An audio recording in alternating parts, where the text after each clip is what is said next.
السلام عليكم ورحمة الله وبركاته. قناة المفيد من كتاب تقدم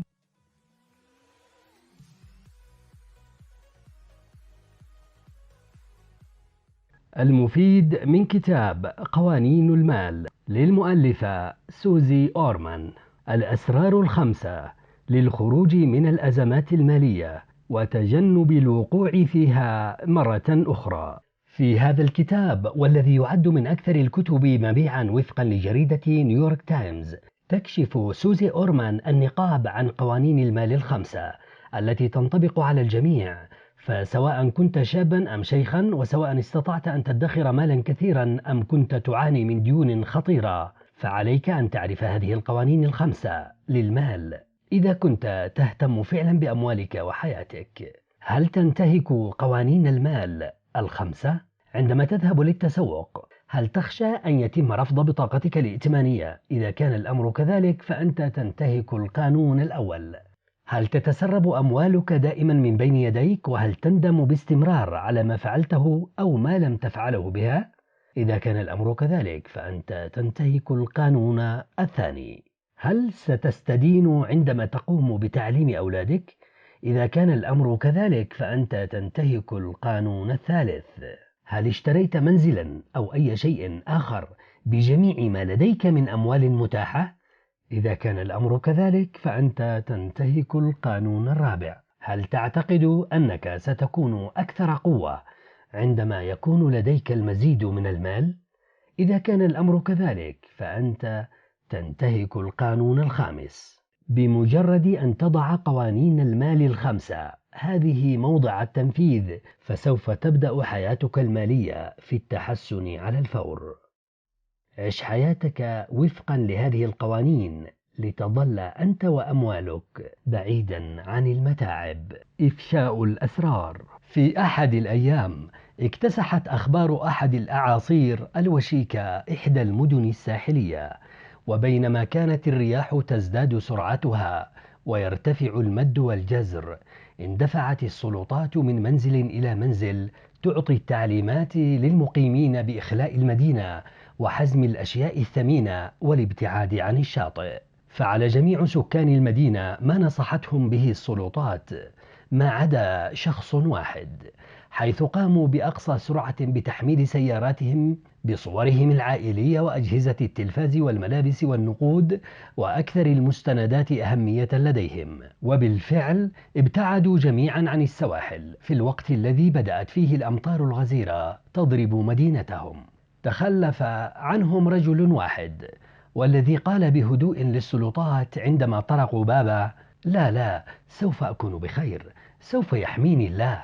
عندما بدأت المدينة تفيض بالمياه، اتخذ أحد القوارب وبه أحد فرق الإنقاذ طريقه إلى منزل الرجل، يحثونه على الصعود على ظهر المركب والوصول إلى بر الأمان.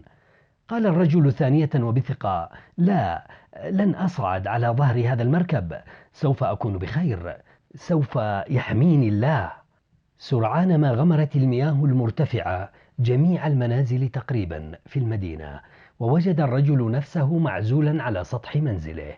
ظهرت إحدى طائرات خفر السواحل وأنزلت للرجل سلما حتى يصعد إلى الأمان.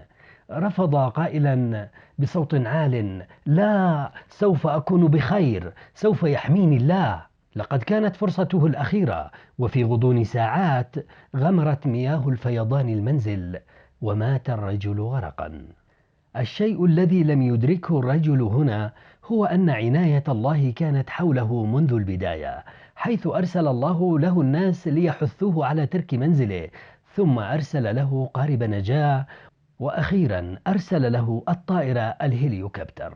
لكن الرجل نفسه هو الذي أصر على عدم الاستفادة من عناية الله. من أين تأتي هذه القوانين؟ تأتي هذه القوانين الخمسة، موضوع هذا الكتاب، بالفعل منك أنت، من خلال تعامل مع عشرات الآلاف من الناس لما يزيد على 23 عاما، من خلال إدراكي أن هؤلاء الذين وقعوا في متاعب مالية قد وصلوا جميعا إلى حالهم هذا بنفس الطريقة بالضبط. من خلال خرق هذه القوانين الخمسة. القانون الأول: الحقيقة تخلق المال والأكاذيب تدمره. أنت تخبر العالم كل يوم بوسائل صغيرة وخفية عن حالتك المالية.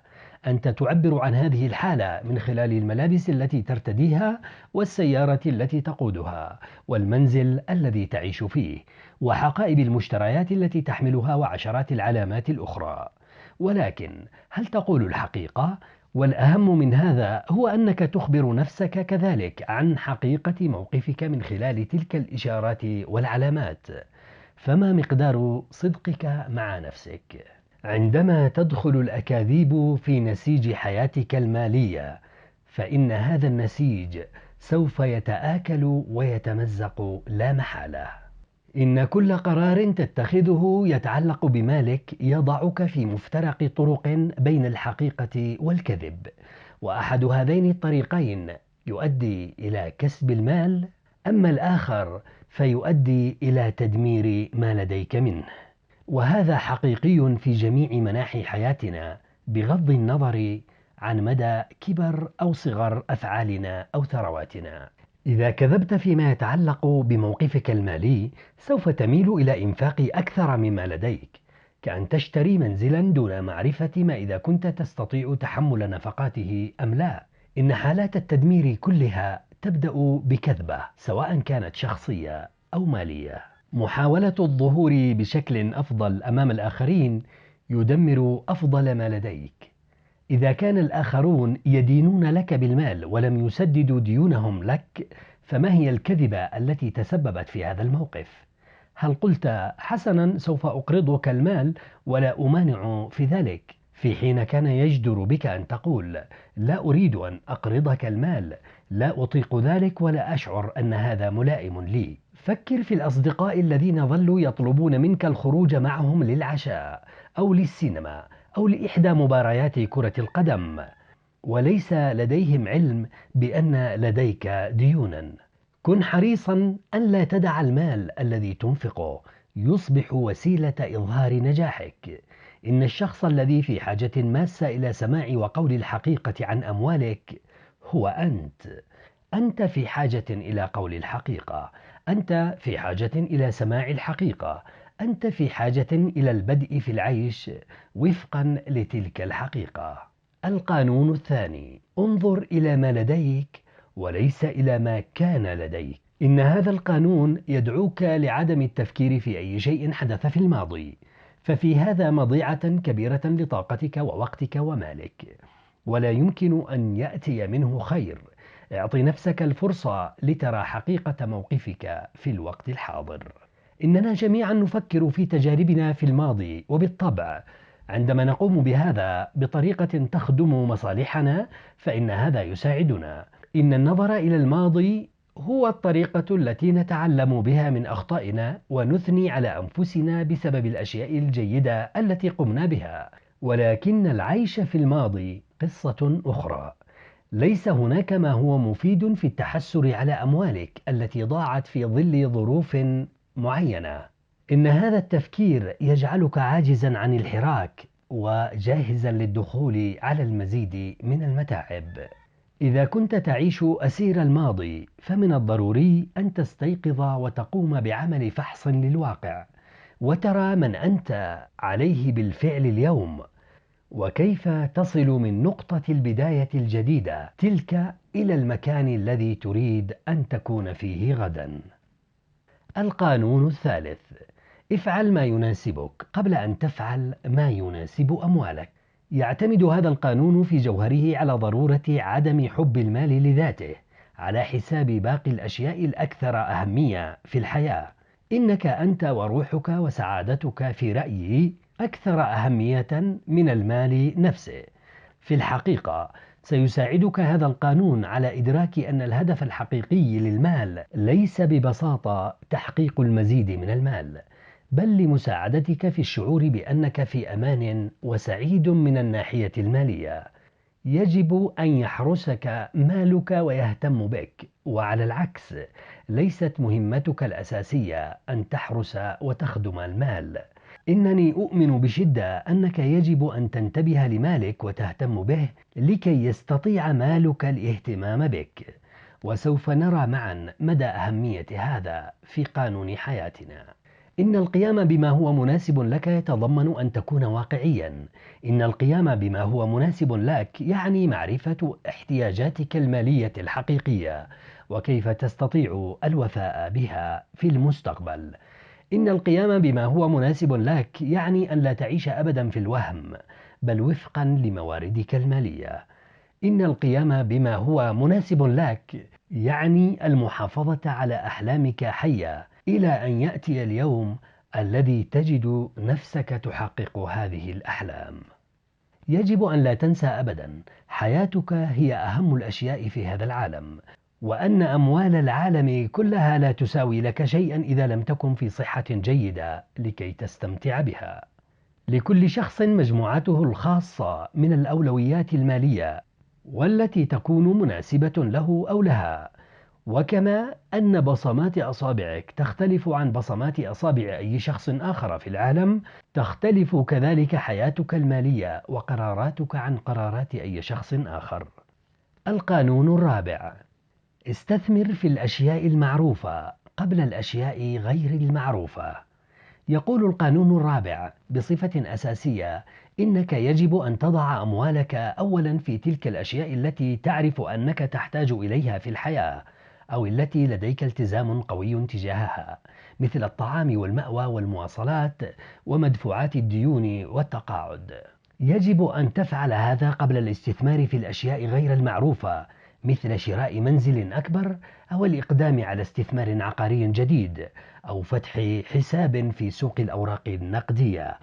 إنك إن لم تتبع هذا القانون فإنك تخاطر بسعادتك ومستقبلك، وتخاطر أيضا بأمان ورفاهية أسرتك، كما أنك بعدم اتباعك له تخل بالقوانين الثلاثة الأولى، إذ أنك بهذا لا تقول الحقيقة لنفسك بشأن أموالك وبشأن أهم احتياجاتك، ولا تواجه ما لديك بالفعل، ولا تفعل ما هو مناسب لك. لكي تتأكد تماما أنك مستعد دائما للأشياء غير المتوقعة، فإن أول شيء تحتاج إلى القيام به بعد سداد ديون بطاقات الائتمان الخاصة بك هو إنشاء أحد صناديق الطوارئ لسداد مصروفات المعيشة الشهرية في حال ما إذا أصبحت عاطلا عن العمل. أريد أن يكون لديك على الأقل ما يعادل نفقات 8 أشهر من المدخرات النقدية. نعم بالفعل 8 أشهر كاملة من المصروفات في شكل مدخرات.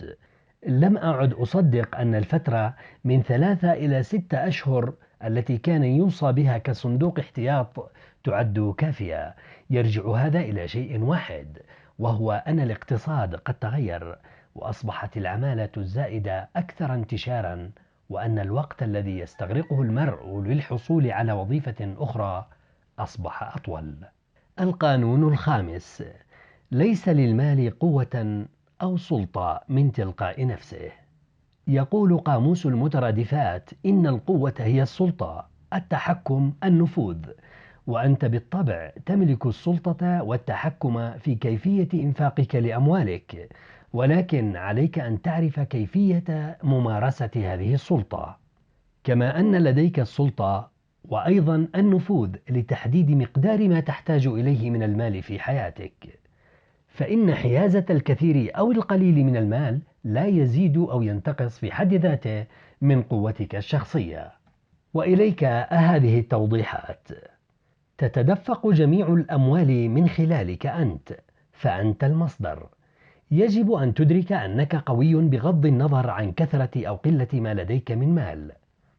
يجب أن يكون لديك علاقة فقط بالأشخاص الذين يعيشون وفقا لقوانين المال. إذا اخترت أن تكون على علاقة بالأشخاص الذين ينتهكون قوانين المال، فسوف يصبح هذا الاختيار في النهاية درسا قاسيا من دروس الحياة بالنسبة لك. أنت وحدك مصدر القوة أو الضعف في كل موقف وفي كل علاقة من علاقاتك. تذكر دائما عندما يتعلق الأمر بالمال فإن أهم شيء في هذه الحياة هو الناس أولا، ثم المال ثم الأشياء. شكرا للمتابعة. لا تنسى مشاركتنا رأيك في التعليقات واقتراح كتب جديدة لإضافتها إلى القناة.